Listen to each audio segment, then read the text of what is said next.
Valley Club, a new arena meta is about to begin, and Black Knight's release is different than any other we've had in the past. Scopely has added a bunch of extra value to the character to tempt you to open your wallets. Should you do it? Should you wait on spending power cores in this character? In this video, we're discussing all the difference with this release and anything else so you don't get fooled, and some of the extra value that may influence your thoughts on Black Knight or not, and why you may want to wait on unlocking this character with power cores. We also have a spot-on character review from one of the best in the business, and if you're ready for all that, then you know what to do. Find that like button, and let's go smash it! And welcome back to the ValleyFlyin channel. I am ValleyFlyin. I hope you're having a great day. This video, we're discussing all about Black Knight. The new arena meta character looks to change Marvel Strike Force, but you may want to hold off on unlocking this character right away. We're going to discuss why, but before we get to all that, if it's your first time here on the channel, hit that subscribe button for more good Marvel Strike Force content. At least 5 Marvel Strike Force videos per week on the channel.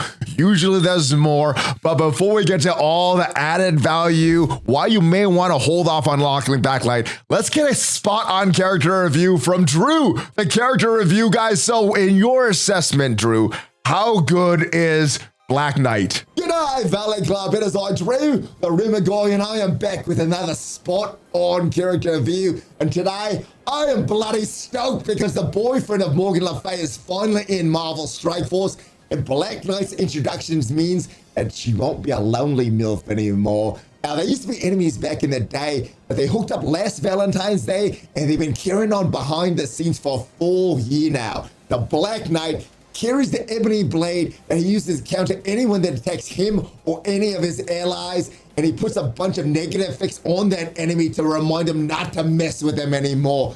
He also has powers from beyond the grave because if he kills any enemy, they're not coming back to life. Now, this bloke is gonna dominate in war with his out-of-time mates, and he will change the arena with his counter attacks. Now, as for my rating of Black Knight, well, we're not stopping at 10 this time. He gets a full 11 frothies from me today. So enjoy this character. Tell him Drew sent you.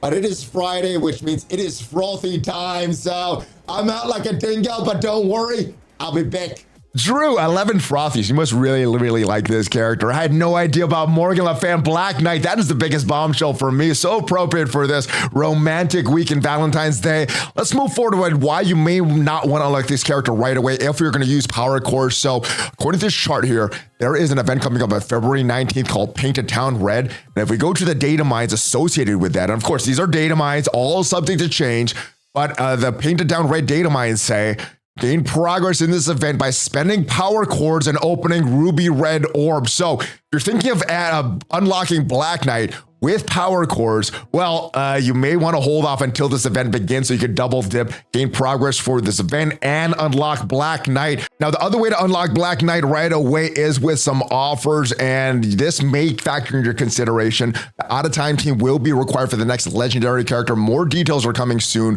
But as far as the adding value, well, they're doing the similar thing that they did with the Hive Mind team, having a costume related to Mephisto. They did that with Nova for Hive Mind. For Out of Time, they're doing a Green Goblin Classic. And in my opinion, this costume looks very, very nice. I do want to unlock this. Hopefully there's some good value for this Out of Time team as we talk about some of these other things. So just like with a Hive Mind team, you're going to get one of these items per character you unlock. The Corrupted Mask is going to be in the Black Knight offers. The Glider is going to be for Starbrand. The Bombs are going to be for Cosmic Ghost Rider. You need one of each for the costume. So getting a lot of offers for Black Knight, you know, it would only get you a bunch of Corrupted Mask. It won't get you the rest of the stuff. So you need all of these if you want that costume. But the costume is only cosmetic, doesn't add a lot of gameplay value, but it does look nice. The other thing that they're doing, like they do it with the Hive Mind, they're going to have a showcase event for the Out of Time team. And if we go into the game, there's going to have a test drive for these characters. And usually these are free, so this shouldn't factor into your consideration of getting Black Knight or not.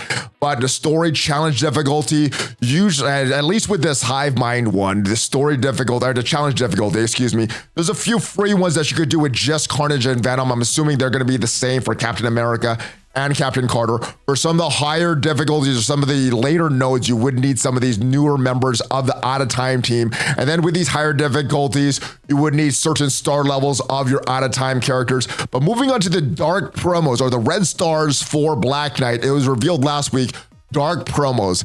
And on release, there are going to be some special offers for Black Knight with character shards, so keep it out in the store. Now, as far as what he needs, he's going to need a bunch of dark promo credits. And if these offers are worth it, and it may be worth it to get these offers. If it's not for you based on what the dark promo credits you may be getting, the battle pass and other things, then you may want to hold off on this. But the first star for Black Knight, 500 dark promo credits. The second, 600. The third, 900. The fourth, 1,700, which means the 4 stars cumulative will cost you 3,700 dark promo credits to get 4 stars on Black Knight. 2,800 for the 5th, 3,500 for the 6th, and 4,000 for the 7th red star for Black Knight. So that may factor into your consideration for this as well. But promo credits will be available in the Elite Store at an increased appearance for 1 week when Black Knight's character shards go live in the game. So keep that in mind when if you do choose to purchase Black Knight. But let's move forward. Talk about the best T4s and ISO 8s for Black Knight. And yeah, he has a very, very strong kit, as you saw in previous videos related to Arena. And as far as T4s, the usual recommendation, usually early on, sometimes the focus is not very strong for characters. So early recommendations may be Skirmisher. The final recommendations, because so much of his kit is based on having him maxed out, his max health, his max armor. You may want to make sure that he survives long enough so that he can protect the team through all of his counterattacks. So Fortifier or Healer may be the one to equip. I think Fortifier is what I'm going to go with in the long term, though. Let me know what you're thinking as far as ISO 8s for this character, but let's move forward with the T4s. His basic does some pretty good piercing damage, clears a positive effect off the enemies, but what the T4 is going to do, 100% piercing the primary target. I think that one is skippable unless you are maxing out this character fully, and you may want to because he is an arena character. Next, moving on to the special 4-turn cooldown. You're starting with 4 ability energy for this. Very, very strong move. This is where you're going to gain taunt, so you could do this on turn 1. Also going to heal this characters with this move as well. And the damage that you do, enemies killed by this attack cannot be revived. The T4 is going to add 50% piercing to the primary target.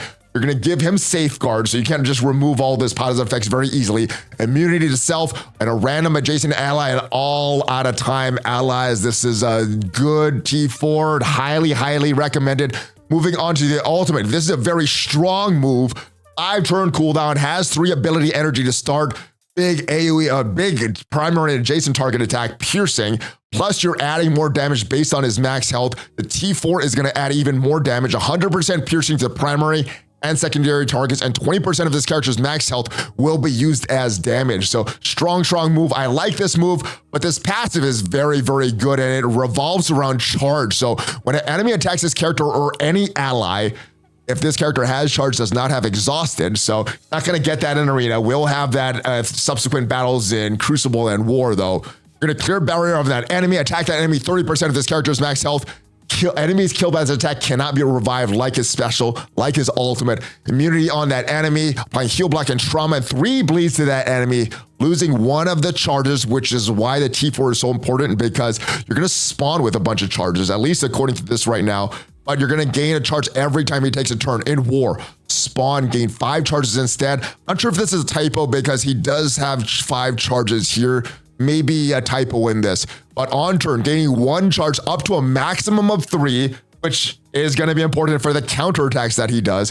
And then fills speed bar by 40% the first time this character has no charge. That is in addition to the 60%, which means it's going to go up to 100% with the T4, which means this is the best T4 on this character. Do this one first. Second would be the special because it applies some effects. I always like the ones that apply effects, not just damage. Then you're gonna get the damage on the big ultimate attack. And then last but not least, if you are maxing out this character, you can do his basic as well. And that is my recommendations for Black Knight. Hopefully this video helps you out one way or the other. If you want to unlock this character with cores, maybe wait until the event goes live. If you want to purchase this character, there will be some offers and some added value that may influence your decision one way or the other. Or you just may want to hold off until his free-to-play release, which, at least according to this chart, looks to be on the 26th of February as well. Let me know your thoughts on this character. Hopefully you enjoyed this video. If it did provide you some value, leave it a like. It is free for you. It tremendously helps the channel. If you want to check out what are the best teams in Marvel Strike Force, ranked from best to worst, check out the video up there, and I'll see you guys next time. Have a great rest of your day. Hulk fist bump, ValleyFlyin out!